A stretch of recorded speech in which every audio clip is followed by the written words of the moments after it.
নবী করিম সাল্লাল্লাহু আলাইহি সাল্লাম বলছেন, আমাকে দুজন ফেরেশতা সাথে করে নিয়ে জান্নাতে ভ্রমণ করতে লাগলো। আকাশের ভ্রমণ করতে করতে করতে করতে হাত্তা এজা বালাগনা, এমন পর্যন্ত কি আমরা এই তিনজন লোক এক জায়গাতে গিয়ে পৌঁছলাম। দেখলাম কি ফিহে শুকবুন, জাহান্নামের কাছে একটা চুল্লির মতো জিনিস দেখতে পেলাম। নিচু দিকটা অনেক চওড়া আর উপর দিকটা কিন্তু সরু, মিহি হয়ে আছে, পাতল হয়ে আছে, আর নিচু দিকটা অনেক চওড়া হয়ে আছে। সেখান থেকে আগুনের লেলিহান শিখা বেরোচ্ছে, আর ওই লেলিহান শিখা যখন দাউ দাউ দাউ দাউ করে আগুন জ্বলছে তখন বের হচ্ছে। তো ওই শিখার সাথে সাথে 20টা 30টা 40টা 50টা করে 100টা করে জোড়া জোড়া জোড়া জোড়া জোড়া নর এবং নারী ওই শিখার সঙ্গে সঙ্গে সরু জায়গা দিয়ে, যেমন চিমনি আছে, চুল্লি আছে এনটিপিসিতে, ওই রকম চুল্লির মাথা দিয়ে বেরিয়ে যাচ্ছে। 50টা 60টা 70টা করে জোড়া লোক কেমন হয়ে আছে, জোর লেগে লেগে আছে। একটা ছেলে আর একটা মেয়ে, এরা মুখোমুখি হয়ে লেগে আছে, বুকাবুকি হয়ে লেগে আছে। ওদের গায়ে 1 ছটাক কাপড় নাই, 1 ইঞ্চি কাপড় নাই, দুজনই নাঙ্গা হয়ে আছে এবং তারা একজন আর একজনকে জড়িয়ে ধরে আছে। এই নাঙ্গা অবস্থায় যখন উপর দিকে চলে যাচ্ছে, হাজার হাজার মানুষ তাদেরকে দেখতে পাচ্ছে। আগুনের লেলিহান শিখাটা যখন নিভিয়ে যাচ্ছে তখন আবার ওরা ওই চুল্লি দিয়ে তলায় জাহান্নামের আগুনে গিয়ে পড়ে যাচ্ছে, আবার দাউ দাউ দাউ দাউ করে জ্বলছে।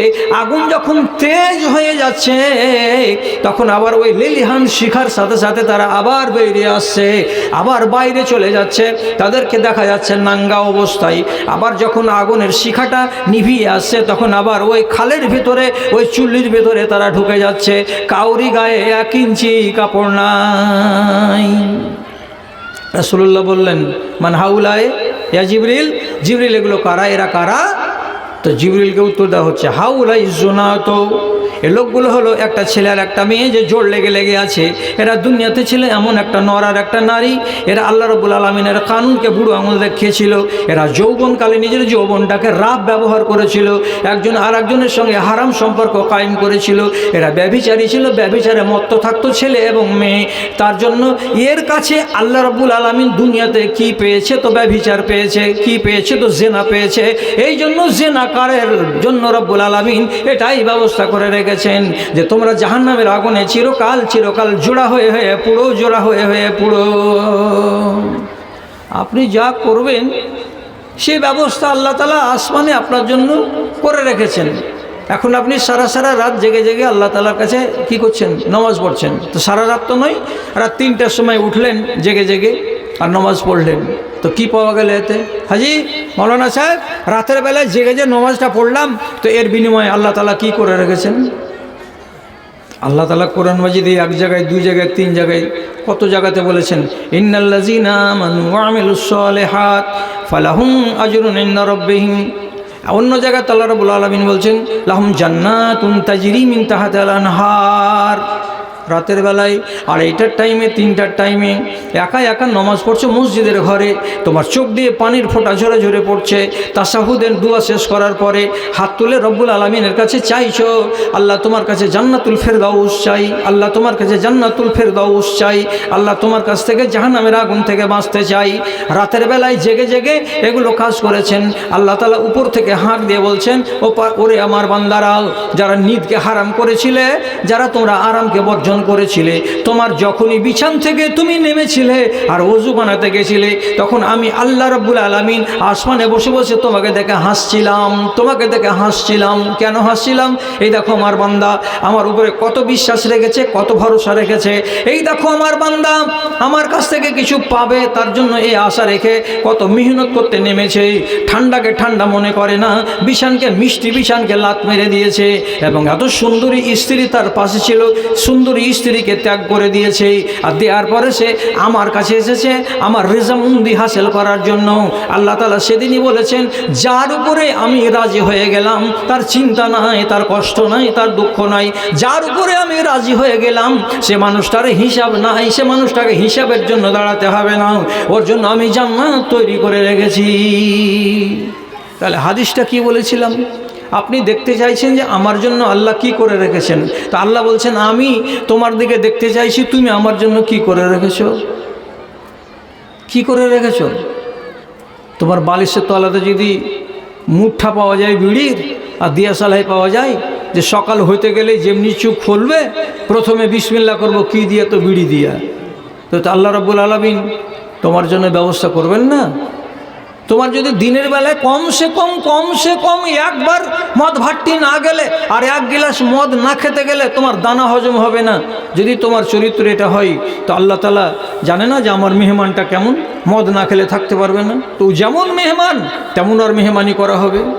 যেমন আপনি আমার মেহমান হবেন তেমনই না আপনার আমি মেহমানি করব।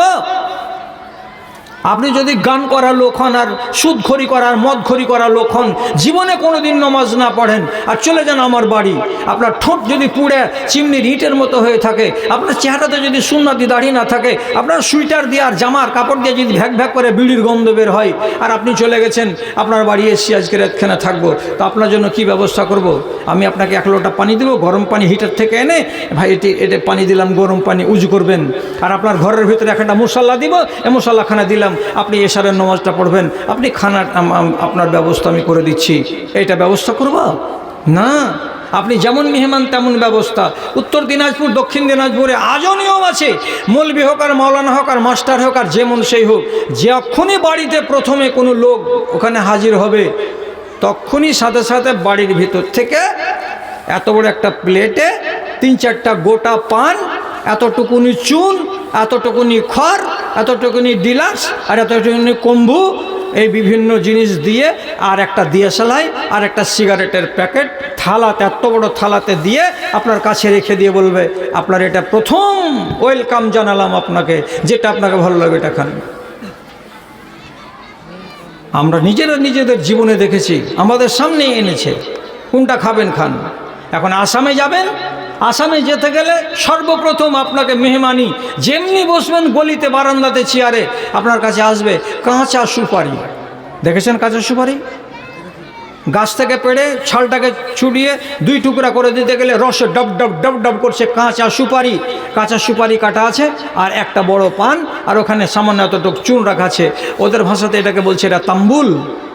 এটার নাম কি? তাম্বুল। এটাখানে রাখা আছে, আপনি খান উঠিয়ে। এখানে কিন্তু কোনো হারাম জিনিস নেই। কাঁচা সুপারি আছে, চুন আছে, আর পানের পাতা আছে।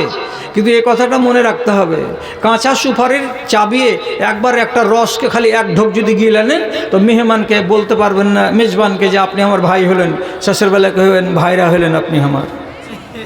আক্কেল ঠিক থাকবে না এমন জিনিস এই কাঁচা সুপারি। তাহলে এক এক জায়গার মেহমানের জন্য এক এক রকমের ব্যবস্থা। আপনি বলছেন রব্বুল আলামিন আপনি আমার জন্য কি করে রেখেছেন, তো তুমি আমার জন্য কি করে রেখেছো? যে তোমার জন্য বালিশের তলাতে বিড়ির মুঠা রেখেছি আর দিয়াশালের কাঠি রেখেছি, তো তোমার জন্য আমি ব্যবস্থা করে রাখবো।